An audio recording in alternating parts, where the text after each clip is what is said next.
ओम शांति। 31 जुलाई 2024 के साकार बाबा की मुरली का सार। बाबा कहे, मीठे बच्चे, तुम्हें अपना टाइम वेस्ट नहीं करना है। अंदर में नॉलेज का सिमरन करते रहो तो निद्रा जीत बन जाएंगे, उबासी आदि नहीं आएगी। मीठे बच्चे, तुम्हें अपना टाइम वेस्ट नहीं करना है। अंदर में नॉलेज सिमरन करते रहो तो निद्रा जीत बन जाएंगे, उबासी आदि नहीं आएगी। प्रश्न है, तुम बच्चे बाप पर फिदा क्यों होते हो? फिदा होने का अर्थ क्या है? उत्तर, फिदा होना अर्थात बाप की याद में समा जाना। जब याद में समा जाते हो तो आत्मा रूपी बैटरी चार्ज हो जाती है। आत्मा रूपी बैटरी निराकार बाप से जुटती है तो बैटरी चार्ज हो जाती है, विकर्म विनाश हो जाते हैं, कमाई जमा हो जाती है। ओम शांति। बाबा कहे, ये राजधानी स्थापन हो रही है।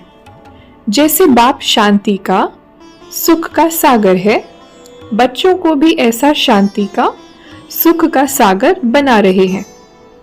फिर जाकर शांति धाम में विराजमान होना है तो बाप को, घर को और सुख धाम को याद करना है।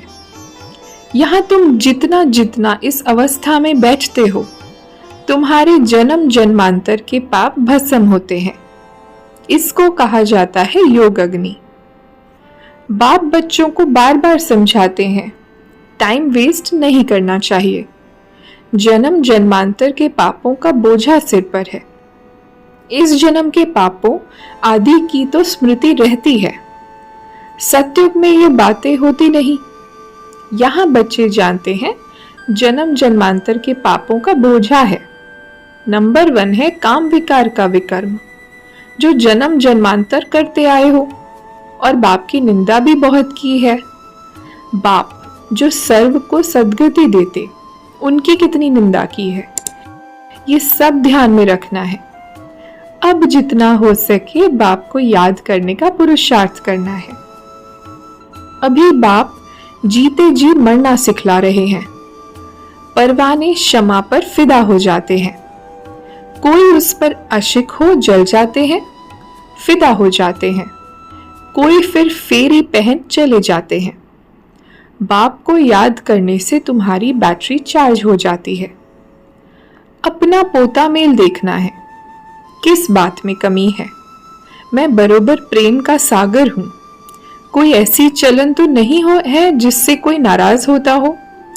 अपने ऊपर नजर रखनी है। ऐसे नहीं समझना है कि बाबा आशीर्वाद करेंगे तो तुम ये बन जाएंगे। नहीं, यह ज्ञान दूसरा कोई दे ना सके।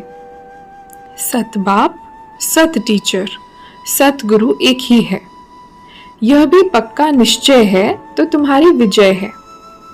इतने अनेक धर्म जो हैं, उन सब का विनाश होना ही है।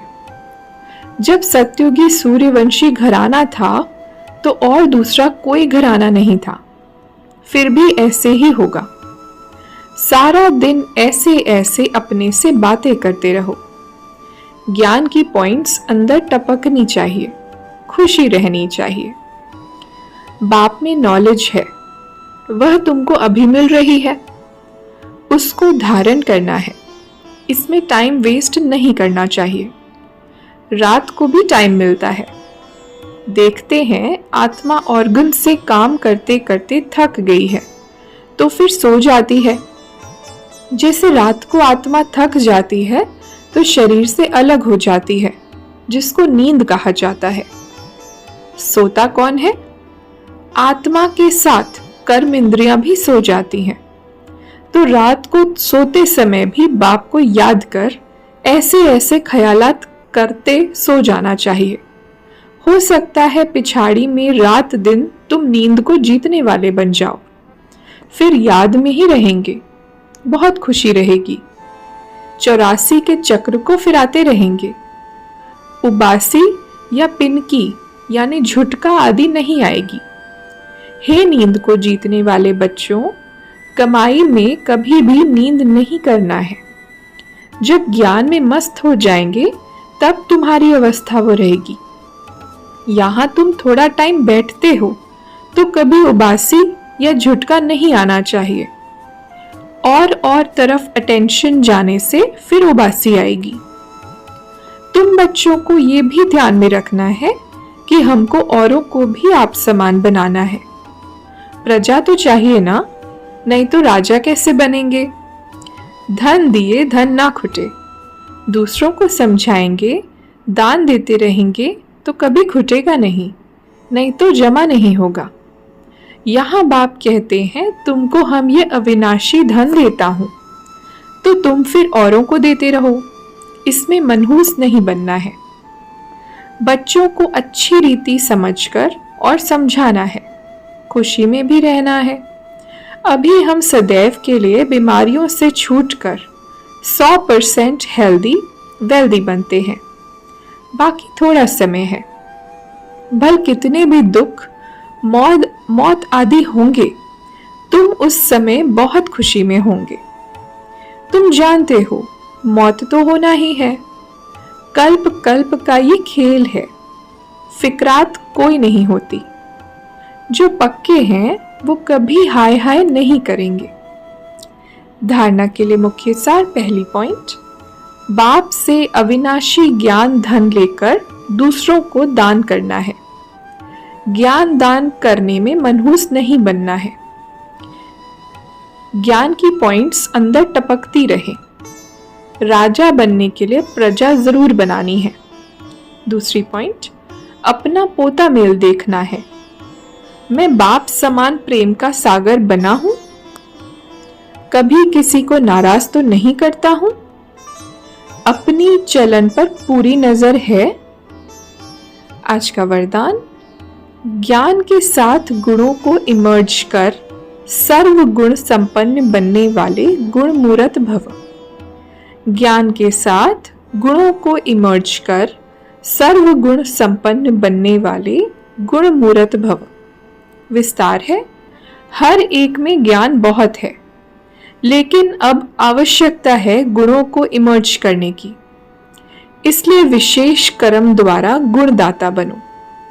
संकल्प करो कि मुझे सदा गुण मूर्त बन सबको गुण मूर्त बनाना के कर्तव्य में तत्पर रहना है। इससे व्यर्थ देखने, सुनने व करने की फुर्सत नहीं मिलेगी। इस विधि से स्वयं की या सर्व की कमजोरियां सहज समाप्त हो जाएंगी। तो इसमें हर एक अपने को निमित्त अव्वल नंबर समझ सर्व गुण संपन्न बनने और बनाने का एग्जाम्पल बनो। स्लोगन, मनसा द्वारा योगदान, वाचा द्वारा ज्ञान दान और कर्मणा द्वारा गुणों का दान करो। मनसा द्वारा योगदान, वाचा द्वारा ज्ञान दान और कर्मणा द्वारा गुणों का दान करो। अच्छा, ओम शांति।